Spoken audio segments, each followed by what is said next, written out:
को श्रीचरण प्रणाम। परम पूज्यपाद श्री श्री बड़दा श्री चरण प्रणाम। परम पूज्यपाद श्री श्री आचार्य देव को श्री चरण प्रणाम। उपस्थित वरेण्य सम्मानास्पद श्री श्री ठाकुर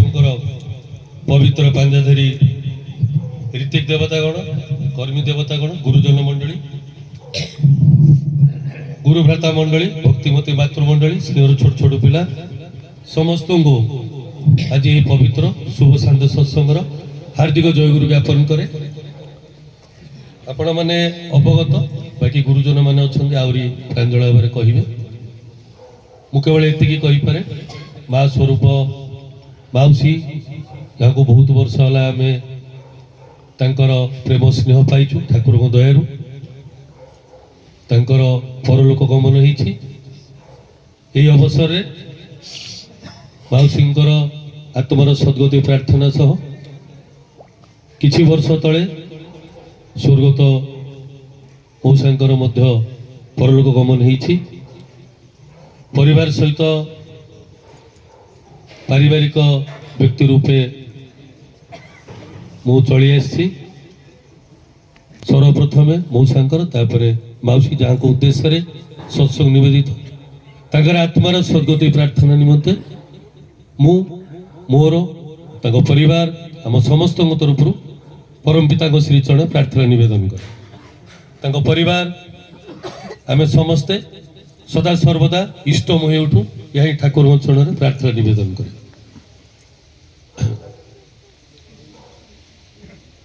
किछि दिन तले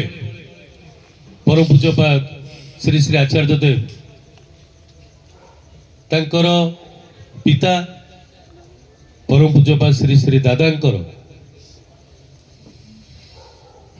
महाप्रायण रे गोटे कथा कही आपण मैंने प्राय शुणी से आरंभ करे। सुख नहीं कहीं जीवेनी कारण जन को आम आचार्य रूपे पाइछु ईश्वर जीवंत वरदान आम पे से जन आचार्य विषय कहते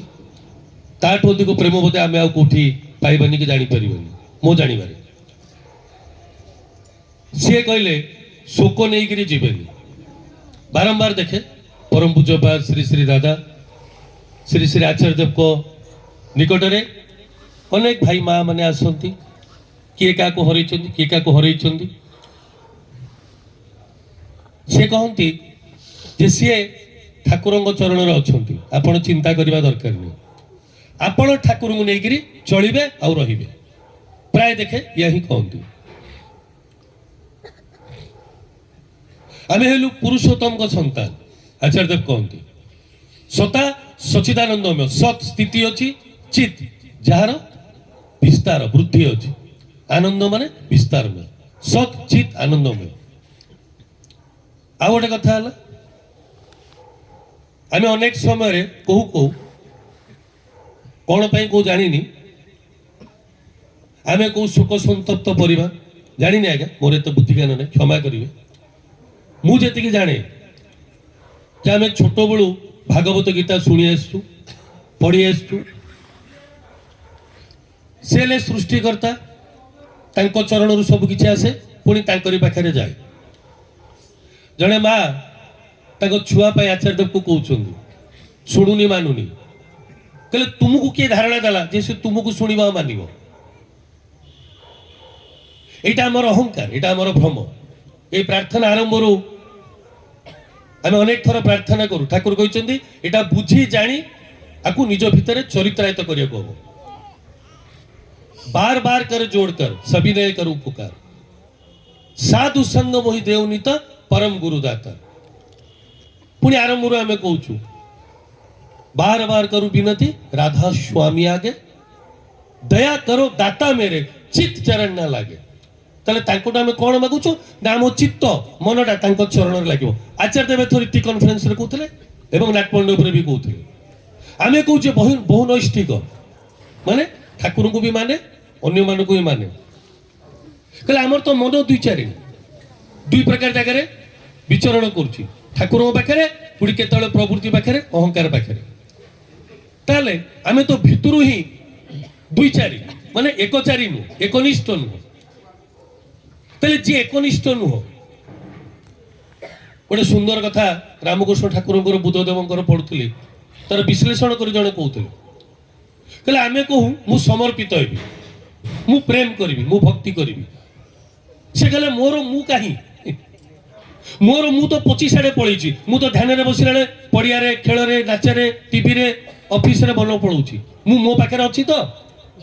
ମୁଁ ଅଛି ତ, ମୁଁ ଥିଲେ ତ ସମର୍ପିତ ହେବି କାହା ପାଖରେ। ତାହେଲେ ତାଙ୍କୁ ଧ୍ୟାନ କରିବା ବଳରେ ଆଗେ ମୁଁଟା ମୋ ପାଖକୁ ଆସେ, ମୁଁ ବିଭିନ୍ନ ଜଞ୍ଜାଳରୁ ମୁକ୍ତ ହୁଏ। ଜନ୍ମ ଜନ୍ମର ଏହି ଭୁଲ ମେ नहीं पाया भेदा, जन्म जन्म भूल এই অজ্ঞাନ ଚକ୍ରରେ ବୁଲୁଛି, ଭେଦ ପାଉନି, ତତ୍ତ୍ୱ ପାଉନି। କାଲ କରମ କେ ଜାଲ ମେ, କାଳର କର୍ମ ଜାଲରେ ରହି ଭୋଗ ଖେଦା, ଦୁଃଖ ଭୋଗୁଛି। ଆଜ୍ଞା, 2-4ଟା କଥା ପାରମ୍ପରିକ ଭାବରେ ଅନ୍त्यେଷ୍ଟି କ୍ରିୟା ଶ୍ରାଦ୍ଧ କରିଦେଲେ କ'ଣ ହେଇଯାଏ? କେତେ ଜଣଙ୍କର ହେଲେଣି? ତାହେଲେ ଆମେ ଯେତେବେଳେ ଗୀତାରେ ପଢିବା କଥା ଶୁଣୁଛୁ ବା ପଢୁଛୁ, ଯୋଉ କର୍ମଫଳ ବଶତଃ ଆମେ ପରସ୍ପର ସହିତ ଯୁକ୍ତ ହଉଛୁ, ତାହେଲେ କିଏ କାହା ପାଇଁ ଦୁଃଖ କରୁଛି, କିଏ କାହା ପାଇଁ ସୁଖ କରୁଛି? ସୃଷ୍ଟି ତ ତାଙ୍କଠୁ ଆସେ, ସେଇଠି ଯିବ। ମୁଁ ଖାଇବି ମାନେ ମୋ ପାଖରୁ ଯିବ, ବିସର୍ଜିତ ହବ ଖାଦ୍ୟ। ଶରୀର ଆସିଛି ମାନେ ଯିବ, ମାଉସୀଙ୍କର ଯାଇଛି, ମଉସାଙ୍କର ଯାଇଛି, ମୋର ବି ଯିବ। ତେବେ ଆଜି ଯୋଉ ଆମକୁ ତାଙ୍କ ପରିବାର ବର୍ଗ ଶ୍ରଦ୍ଧାର ସହିତ, ଭକ୍ତିର ସହିତ, ପ୍ରେମର ସହିତ ନିମନ୍ତ୍ରିତ କରୁଛନ୍ତି, କ'ଣ ପାଇଁ ନା ଆମେ ତାଙ୍କର ଆତ୍ମାର ସଦ୍ଗତି ପାଇଁ ପ୍ରାର୍ଥନା କରିବୁ। ତାହେଲେ ମୋର ଗୋଟେ ଆତ୍ମବିଶ୍ଳେଷଣ, ଶରୀରରୁ ପ୍ରାର୍ଥନା କଲେ, ମନରୁ ପ୍ରାର୍ଥନା କଲେ କ'ଣ ଆତ୍ମାକୁ ଯାଏ, ପରମାତ୍ମାକୁ ଯାଏ?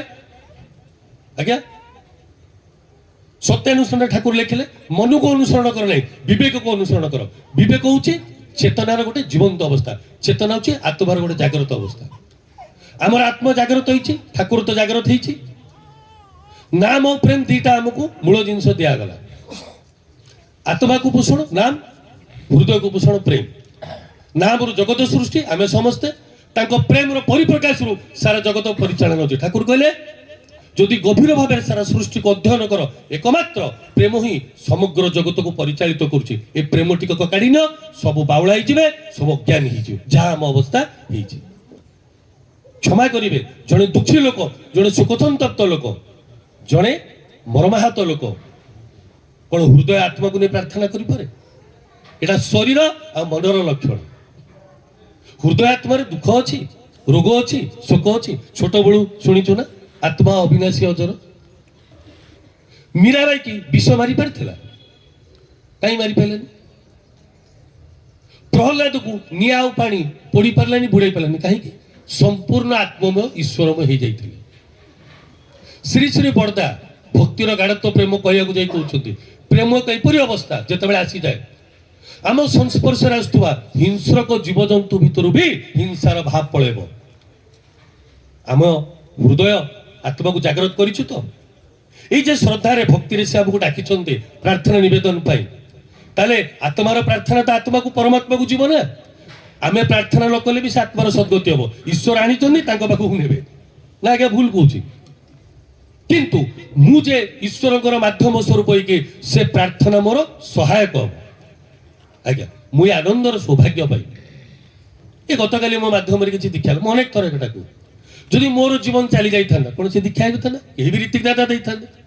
ঠাকুরଙ୍କର কাম মতো অপেক্ষা করছি, সে লোক মতো অপেক্ষা করছেন, মু ଦି ଜଣଙ୍କୁ ଅପେକ୍ଷା କରୁଛି। ଯଦି ମତେ ଈଶ୍ୱର ଦୟାର ମାଧ୍ୟମ ନ କରିବେ, ସେ ଗ୍ରହଣ ନ କରିବେ, ତାହେଲେ ମୁଁ କଣ କରିବି? କିଛି କରିପାରିବିନି। ମୋର କର୍ମଫଳ ଘଟିବ କେମିତି? ମୁଁ ଈଶ୍ୱର ସହିତ ଯୁକ୍ତ ହେବି କେମିତି? ସେଇଥିପାଇଁ ଜନ୍ମ ଜନ୍ମର ଏଇ ଭୁଲ ମେ,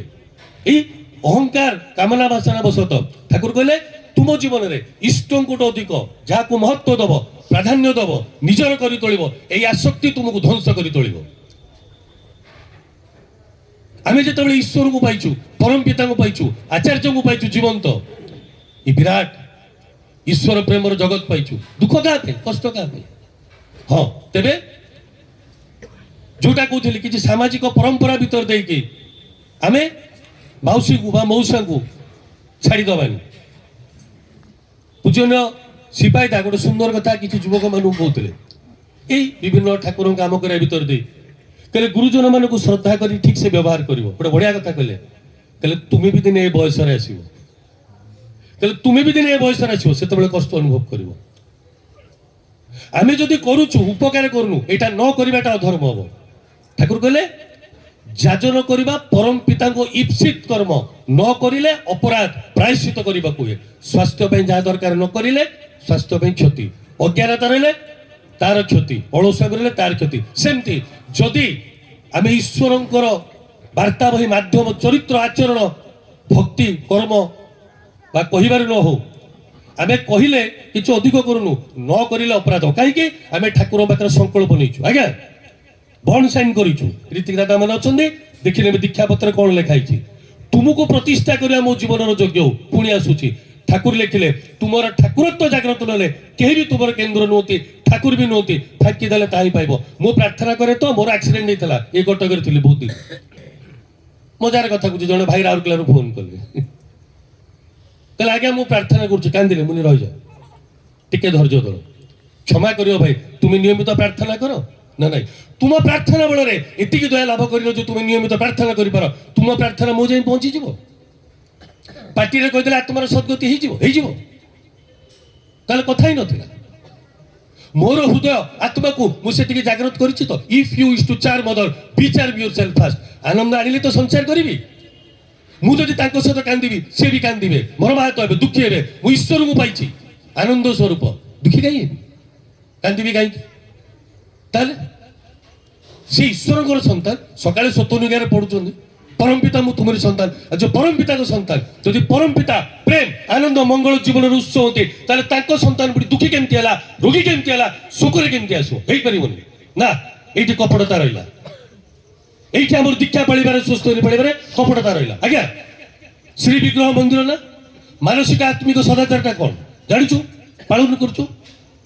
ए नाम जगत सृष्टि होती से नामी पुरुष सहित युक्त हेले आम भीतर सी आसवे जड़े माँ कांदुचंदी ठाकुर सहप्रति रीति गुरुजन लोक जड़े परलोक गमन होती धर्मपत्नी नागपंडव कांदुचंदी श्री श्री दादा कहले मुझे बुझीपारे बोली पाखे थी भाई आउ थे पचारि काले भूल कहले ठाकुर जो था दुख न थाए जो दुख थाए से ठाकुर न था जहाँ रखिबो ताहा रहिबो ठाकुर रखिले ठाकुर रहिबे दुख रखिले दुख रहिबो मु आनंद रे आसिले प्रेम रे आसिले भक्ति रे आसिले ताल तुम भाव संचार हबो मु ईश्वरकर दयार गोटे उपकरण माध्यम होई परिबि मु कहली ना मु न करले भी से आत्मार गति जाबा कथा हबो कारण जे परमात्मा आडिचंदी से तांकर गति निर्धारण करचंदी कहले गछ पत्त भी ब्रह्म ज्ञानी हेबे दिने आज्ञा एटा ताकू सृष्टिर नियम मुझे कहली आमको जे परिवार श्रद्धा भक्ति डाकी मोर प्रथम आत्मविश्लेषणात्मक प्रश्न होची आमे आमे ईश्वर प्रति अनुराग संपन्न होकर प्रेम करी अनुसरण करी निजर आत्मा हृदय को केते जागृत करि परिछु शरीर नियंत्रण रे आसिलानी मन छाड़ दियंतु आत्मा कोठी अछि जानिनु सुनिलु गोटे कहिदेलु ना कपटता मु मते लागे क्षमा करी मु मते कहूची सहित छलना करवा हम मत ठाकुर पाखे नाम करने को हम प्रार्थना करने को हम निजक से अवस्था को आने को चेष्टा करने को हम तेरे मोर प्रार्थना हुए तो ठाकुर दयारू से जाए पहुंची पारे आमे बहुत बड़ बड़ कथा कहूँ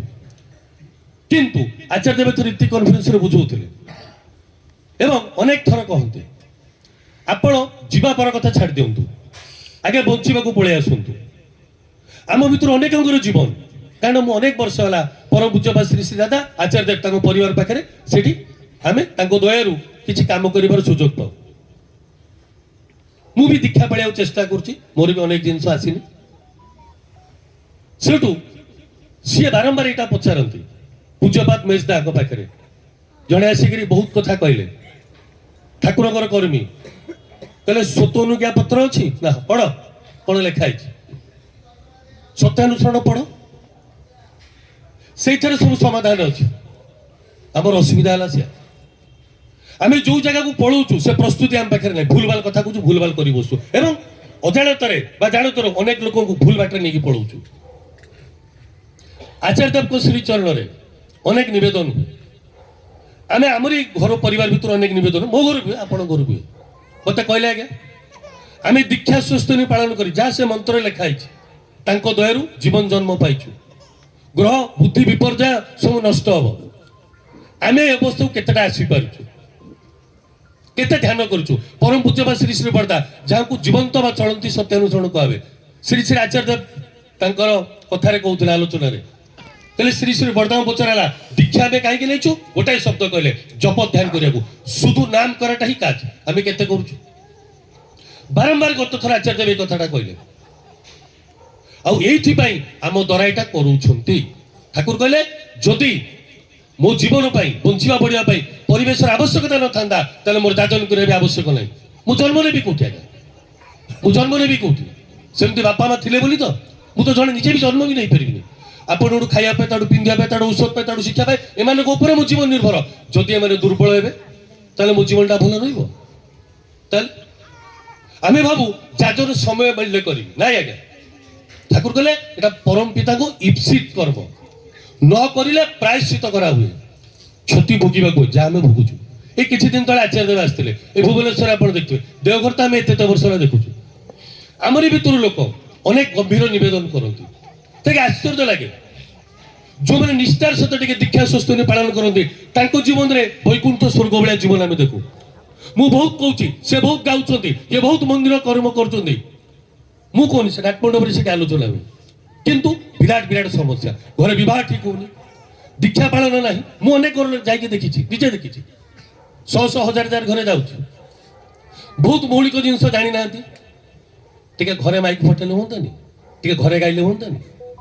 ठाकुर आचार्य देव कहते जहाँ से करती पूजन सिपाही किसी दिन तले कहले ठाकुर एमती किसी कही ना जहाँ से करना एमती किसी करने को कही ना जोटा आम करूँ ना आउ थे कौन ठाकुर एमती किसी कही ना जहाँ निजे करना एमती किसी कही ना जोटा आम करूँ श्री श्री बरदासिया पूजन सिपाही भुवनेश्वर कहते मो बाबा परम पूज्य दादा से भी सिया आचार्य देव से भी सिया एवं से कहले आमठू से आशा करती आम जहाँ करूँ अनुभव करूँ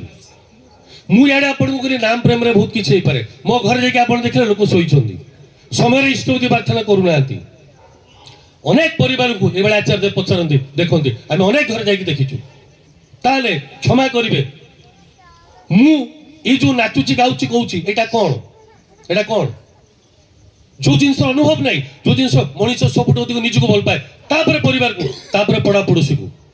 जदि एत प्रेम अच्छी अनेक गुरु भाई कर्मी घर जाइए जो पिला स्वस्तिनी कथा को से आग्रही बापा माँ कहते ना नहीं थाउ पिलाटा ना वाह मुझे भाई मान को पचारे पिला मुझे पचारे मुझे भाई ना हाँ टे शुणु तू जे स्कूल जाऊँ पाठ पढ़ु ड्रेस सदा सजी के भूल भाल हुए ना ना कहीं स्कूल रे गाड़ी करेंगे कहले ये तो बापा माँ साइज करदे स्कूल जाए कथा कहीं मुझे अच्छा इष्टपति नाम ध्यान प्रार्थना कहती करने न कले चलो आमर अनुभव है जे इष्टपति नाम ध्यान प्रार्थना करेंगे आमर मंगल हम जदि अच्छे मो घर करूनी कहीं एत जिन तो मुझे पारि घंटाटे सजे स्कूल पठे पारि 10टा ट्यूशन लगे पारि निश्चित भाव में कहीं आमर यहाँ अनुभव अच्छी एति न कले से भविष्य चल पारे यहीटा आम गोचर आसला तो मो घरे पालन न कले कौन हम आमर बंचा शैली एत हलुची ताले मोला पर कथा कौन कह आज्ञा मुझे हलि मत धरव सी भी हल्व मुठिया शिखे आगे आम भर केते जन आम छाती बाड़ी कहीपर मो परिवार रे मो जीवन में मु दीक्षा पाइबा प्राणपणे चेष्टा करूँ यहाँ मु कहनी आचार्य देव पचार नाटमंडप कहले आम भी बोलते पारि मु 24 घंटे ठाकुर को लेकर चले आज्ञा कहले मुझे कहीं शोनी जाचु एमती आड़ूनी ना कहीं पाखे ठाकुर अच्छा मु 24 घंटे ठाकुर को संगे रखे एवं से आम समस्त कहले 24 घंटा ठाकुर को संगे रखी चलवाई आज जनक शरीर चलीगला ता आगुरी से जन्म नहीं नथिले पर जन्म नेबेनी ताले मु भावे मोर एटा बुझिबा भूल है क्षमा करिवे आमे जजन जाजनमय होइकरी ठाकुरंकर विधान अनुसार चली निज परिवार परिवेश को एभलिया करबा पुणी तो आत्माटा जन्म नब कोटी जन्म नब से परिस्थिति आम घर अच्छु तो कोटी जन्म नब आज्ञा ये तो अनेक घर को जाऊँगी कांदुचंदी से मैंने मुझे लगे आप एत वर्ष कर्मी एत वर्ष सत्संग कौन घर एमती हो कौन करवा क्षमा करेंगे ताले से ଏଇଥର ଗୋଟେ ବାଣୀ ରୀତି କନଫରେନ୍ସରେ ଆଲୋଚନା ହଉ କହୁଥିଲେ ବିଶିଷ୍ଟ କର୍ମୀ ମାନେ ତାର ଅର୍ଥ ମୁଁ ଯାହା ବୁଝିଲି ଯେ ଠାକୁରଙ୍କର କୁହା ଅଛି ମୁଁ ଅନେକ କିଛି କରିପାରେ ଅଗଣିତ ଦୀକ୍ଷା ମନ୍ଦିର କେନ୍ଦ୍ର ଉତ୍ସବ ସବୁ କରିପାରେ ମୋ ଜୀବନରେ ମୋ ପରିବାରରେ ମୋ ସନ୍ତାନ ସନ୍ତତି ଭିତରେ ଯଦି ଏଇଟା ନ ଆସିଲା ମୁଁ ଆଙ୍କୁ ଠକିଦେଲି ଫାଙ୍କିଦେଲି ଆଜ୍ଞା ବହୁତ ବିଶିଷ୍ଟ ଲୋକମାନଙ୍କ ଛୁଆ କହିଛନ୍ତି ଆପଣ ପ୍ରଧାନମନ୍ତ୍ରୀ ହେଇପାରନ୍ତି ରାଷ୍ଟ୍ରପତି ହେଇପାରନ୍ତି ବିଶ୍ୱର ଧନୀ ଲୋକ ହେଇପାରନ୍ତି କିନ୍ତୁ ବାପା ହେଇପାରିଲେନି ମା ହେଇପାରିଲେନି ସ୍ୱାମୀ ହେଇପାରିଲେନି କୋଉଟା କଷ୍ଟ ଆମେ ଆଙ୍କୁ କାହିଁକି ମାନୁଛୁ କଣ ପାଇଁ ମାନୁଛୁ ଆଙ୍କ ଜୀବନଟା ସେଇଭଳିଆ ଆଚାର୍ଯ୍ୟ ଦେବ କହିଲେ ଏଇ ଯୋଉ ଡିପିୱାର କଥା ଯୋଉ ଯାଜନ କରିବାକୁ ହୁଏ ଯଦି ଆମ ପରିବାର ପରିବେଶକୁ ଆମେ ସେଭଳିଆ ନ କରୁ କିଛି ରହିବନି ଆଜ୍ଞା ଇଏ ତଥାକଥିତ ଯଦି ଔପଚାରିକ ସତ୍ସଙ୍ଗ ଏଇଠି ସରିଯିବ ଆଜ୍ଞା କାଲି ସେଇ ମା ସେଇ ବାପା ଓହ୍ଲେଇବାକୁ ଚାହିଁବେ ପ୍ରସ୍ତୁତି ଅଛି ତ ଆମ ପରିବାର ବର୍ଗ ଆମେ ସେମିତି ଚଳୁଛୁ ତ ଆମ ପରିବେଶକୁ ସେମିତି କରିଛୁ ତ ତାହେଲେ କୋଉଠି ଓହ୍ଲେଇବେ ସେ ଏମିତି ବୁଲୁଥିବେ ଉପରେ ଆମେ ବି ବୁଲିବା ଯାଇକି ତାହେଲେ ସେଇ କଥାଟା ସେ ଯୋଉ ଡିପିବାର କଥା କହୁଛନ୍ତି କଣ ପାଇଁ ସମୟ ହେଲେ କରିବୁ ତା ନୁହଁ କିଛି ନଥିବ ଆଜ୍ଞା ଘର ପରିବାର ଆଗ ପଛ କିଛି ନଥିବ କଣ ଥିଲେ ତ କରିବୁ କେମିତି ବଞ୍ଚିବୁ ବାରମ୍ବାର କହୁଛନ୍ତି ଖୁବ ବିପଦ ସମୟ ଖୁବ ଅସୁବିଧା ଆଗକୁ ଆସୁଛି ଯିଏ ବି ଯାଉଛି ଏଇଟା ବାରମ୍ବାର କହିବାକୁ ସେ କହିଛନ୍ତି ଯୋଉ ସତ୍ସଙ୍ଗ ଯାହା ବି ହଉ ଯିଏ ବି ଆସୁଛନ୍ତି ମନ୍ଦିର ଉତ୍ସବ ଆଗେ ଜିଜ୍ଞେସ କର ଆଗେ ପଚାର ଡିପି କରେ କି ନାହିଁ ଘରେ କିଏ ଚାଲି ଯାଇଛନ୍ତି ତୁ ଅଛୁ ତ ଡିପି କର ଆଜ୍ଞା ତୋର ବି ହବ ତାର ବି ମଙ୍ଗଳ ହବ ତୁ ଚିନ୍ତା କରନି ଆମେ বলছি ସେ କହୁଛନ୍ତି ଯଦି ପଚାରିଲେ ଝୋଲା ବି ଡିପିଆର କରୁଛୁ ନା ହଁ ତମ ସ୍ତ୍ରୀ ଯଦି ହଁ ପୁଅ ଝିଅ ନା ଆଜ୍ଞା ବାହାରେ ଅଛି ଯୋଉଠି ବି ଅଛି ଫୋନ ଲଗା ମୁଁ କହୁଛି ତାକୁ ଯୋଉଠି ବି ଅଛି ଡିପିଆର କରିବୁ ପଡା ପଡୋଶୀ ଶ୍ୱଶୁର ଘର ମାମୁଁ ଘର ଏତିକିରେ ସରିଗଲା ନୁହଁ ହଜାର ହଜାର ଲୋକଙ୍କୁ କହୁଛନ୍ତି ଆପଣ ଆମ ସମସ୍ତଙ୍କ ଘରେ ଘରେ ଯାଇ କହିବେ ମୁଁ ନିଜର ମଙ୍ଗଳ ପାଇଁ ଆଜି ଏ ପରିବାରଟି ଇଷ୍ଟମୁଖୀ ଅଛି ବୋଲି ତତେ ସୁନ୍ଦର ପରିବେଶ ପାଇଲୁ ଆଜି କିଛି ଭାଇ ମାନେ କିଛି ଗୁରୁଜନ ମାନେ ଇଷ୍ଟବତର ଅଛନ୍ତି ବୋଲି ତେ ଅବସ୍ଥା ପାଇଲୁ ଯଦି ଏମାନେ ଅବସ୍ଥାରେ ନଥାନ୍ତେ ମୁଁ ଦୀକ୍ଷା କାଠୁ ପାଇଥାନ୍ତି ତୋତେ ଯାଜନ କିଏ କରିଥାନ୍ତେ ଭଜନ କୀର୍ତ୍ତନ କୋଉଠୁ ଶୁଣିଥାନ୍ତି କେମିତି ହେଇଥାନ୍ତା ତାହେଲେ ମୁଁ କୃତଜ୍ଞ ହେବିନି ତାହେଲେ ମୁଁ ଯୋଉ ପରିବେଶରୁ ଏତେ ଆନନ୍ଦ ପାଉଛି ସେ ପରିବେଶ ପ୍ରତି ମୋର କରିବା କଣ ସେ ଗଛକୁ ବଢେଇବି ଆହୁରି ଉନ୍ନତ କରି ତୋଳିବି ତାହେଲେ ଆହୁରି ପାଇବି ଆଉ ଯଦି ଅହଙ୍କାର ବଶତଃ କାମନା ବାସନା ବଶତଃ ଈଶ୍ୱରଙ୍କ ଜଗତରେ ଆସି ଭୁଲ ଭାବରେ ମୁଁ ଅନେକ ଲୋକଙ୍କୁ ଦେଖିଛି ବୋଲି କହୁଛି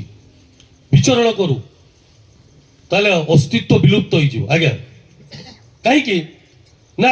ଆମେ ଅନେକ ଭାବୁ ଆମେ ସତ୍ସଙ୍ଗରେ ମୁଁ କହିଲି ନା ଆମକୁ ଜଣେ ବିଶ୍ୱାସ କରି ଡାକୁଛନ୍ତି ସେ ଜଣେ ବିଶ୍ୱାସ କରି ଦୀକ୍ଷା ନେଉଛନ୍ତି ମୋର ନୁହଁ ଠାକୁରଙ୍କର ଏଇଥର ରୀତି କନଫରେନ୍ସରେ ପୂଜନ ବିକିତା କହିଲେ ଠାକୁରଙ୍କର ଯେମିତି କୁହା ଅଛି ଯଦି ସେମିତି ଦୀକ୍ଷା ନ ଦଉ ଏଇଟା କିନ୍ତୁ ଅପରାଧ ଦୀକ୍ଷା ଠାକୁରଙ୍କର ଆମେ ବି ଦଉନୁ କେହି ଦିଅନ୍ତିନି ବାବା କହୁଥିଲେ ଆମେ ଏତିକି ଯଦି ଭାବୁ ଯେ ଦୀକ୍ଷା ମୁଁ ଗୋଟେ ମାଧ୍ୟମ ଆଚାର୍ଯ୍ୟ ଦେବ ଆମକୁ ଯେତେବେଳେ ପାଞ୍ଜା ଦେଇକି ଦୀକ୍ଷା ଦେବା ଶିଖେଇଥିଲେ ସେ କହିଥିଲେ କହିଲେ ମୁଁ ଦେଖିଛି ତାଙ୍କ ଦୀକ୍ଷା ସୁସ୍ଥରେ ବହୁତ ଥର ଆମେ ଦେଖିଛୁ ସେ କହନ୍ତି ମୁଁ ଦୀକ୍ଷା ଦଉନି ଠାକୁର ଦଉଛନ୍ତି କେଡ଼େ ବଡ଼ କଥା କହନ୍ତି ଜାଣିଛନ୍ତି ଯଦି ମୁଁ ବି ଇଷ୍ଟ ପଥରୁ ତତେ ଦେଖେ ଆଡେ ସେଡା ବାର ମତ ନେବୁନି ସିଧା ଠାକୁରଙ୍କ ଆଡେ ଯିବୁ ଆମେ କହୁଛୁ କି ଲୋକଙ୍କୁ ନିଜ ଘରେ ପରିବାର ସମସ୍ତଙ୍କୁ କହିବାକୁ ସେ କହିଲେ ତୋ ଠାକୁର ତୋର ସ୍ତ୍ରୀର ସ୍ତ୍ରୀର ପୁଅର ପୁଅର ଝିଅର ଝିଅର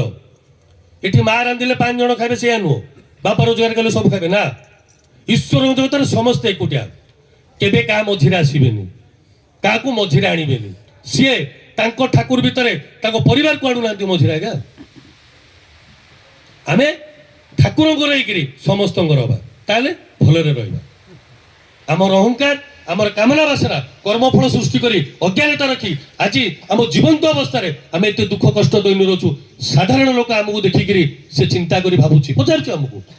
ଯେ ଆପଣ ତ ଈଶ୍ୱରକୁ ପାଇଛନ୍ତି ଏତେ ବଡ଼ ବଡ଼ କଥା କହୁଛନ୍ତି ଆପଣଙ୍କ ଘରେ କାହିଁ ଏତେ ଅସୁବିଧା ହଉଛି କଣ ଉତ୍ତର ଦେବି ଆଜ୍ଞା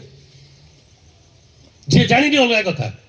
କିନ୍ତୁ ଯେଇଟା ଜାଣି ଯାଇଛି ରାଜେଶ୍ୱର ଭୁଲ କଣ ଝୋଲାର ଭୁଲ କଣ ଶ୍ରୀକାନ୍ତର ଭୁଲ କଣ ଭାରି କଷ୍ଟ ତାକୁ ଯାଜନ କରିବା ଆଜ୍ଞା ହଁ ମୁଁ ନିଜକୁ ବି କହୁଛି ମୁଁ ହାତ ଯୋଡ଼ି ସମସ୍ତଙ୍କୁ ଅନୁରୋଧ କରୁଛି ଯେ ଯୋଉଟା ଆଚାର୍ଯ୍ୟ ଦେବ ପୂଜ୍ୟପାଦ ଅବିନ୍ଦା କହୁଛନ୍ତି ପ୍ରତି ଘରେ ଘରେ ନିଜର ମଙ୍ଗଳ ପାଇଁ ନିଜକୁ ବଞ୍ଚେଇବା ପାଇଁ ଆଗେ ବଞ୍ଚିବା ତାପରେ କ'ଣ ହବ ଦେଖିବା କେମିତି ଠାକୁରଙ୍କୁ ପ୍ରତିଷ୍ଠା କରେ କାହିଁ ନିଜକୁ ରକ୍ଷା କରିବା ପାଇଁ ସେ କହିଲେ যজন যাজন ইষ্টভূতি নিজ পাই করছে এটা ঠাকুরের কাজ নয় এটা নিজ পাই করছি পূজ্য নবীননাথর বহুত কিছু কথা কইছন্তি ক্ষমা করি বহুত সময় নেই গেলি এইটাই মোর হাত যোড়ি অনুরোধ মু ইষ্টঙ্কর হেবি মো পাই মো পরিবার মো পরিবেশ সমস্ত ইষ্টকর করে তোলিবি তাহলে আম বঞ্চিবাটা যেতବେଳେ স্বর্গ বৈকুণ্ঠ হব নিশ্চিত ভাবে যে জীব সে নিশ্চিন্ত হয়ে যাব যে পুଣି মু ভলরে আসবি পুଣି ঈশ্বরଙ୍କୁ লীলা আস্বাদনা করিবি ভুল কইলে ক্ষমা করিবে পুনর্বার মাউসীঙ্কর আত্মার সদ্গতি প্রার্থনা সহ সমস্তঙ্কর ইষ্টময় জীবন প্রার্থনা করে জয় গুরু।